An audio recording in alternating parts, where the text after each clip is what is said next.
நீங்கள் சகிக்கிற சகல துன்பங்களிலும் உபத்திரவங்களிலும் பொறுமையையும் விசுவாசத்தையும் காண்பியுங்கள். இந்த நாள் உங்களுக்கு ஆசீர்வாதமாய் இருக்க இந்த வீடியோவை பார்த்து கொண்டு இருக்கும் என் மகனே, என் மகளே, இதோ வாசற்படியிலே நின்று கதவை தட்டுகிறேன். ஒருவன் என் சத்தத்தை கேட்டு கதவை திறந்தால் அவனிடத்தில் நான் பிரவேசித்து அவனோடே போஜனம் பண்ணுவேன், அவனும் என்னோடே போஜனம் பண்ணுவான். வெளிப்படுத்தின விசேஷம் அதிகாரம் 3 வசனம் 20. இந்த உலகத்தில் எவ்வளவு பணம் சொத்து இருந்தாலும் அவர்கள் பாக்கியவான்கள் இல்லை.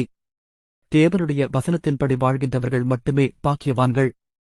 கர்த்தருடைய வேதத்தில் பிரியமாயிருந்து இரவும் பகலும் அவருடைய வேதத்தில் தியானமாயிருக்கிற மனுஷன் பாக்கியவான். அவன் நீர்க்கால்களின் ஓரமாய் நடப்பட்டு தன் காலத்தில் தன் கனியை தந்து இலையுதிராதிருக்கிற மரத்தைப் போலிருப்பான். அவன் செய்வதெல்லாம் வாய்க்கும். சங்கீதம் 1 அதிகாரம் 2 மற்றும் 3 வசனங்கள்.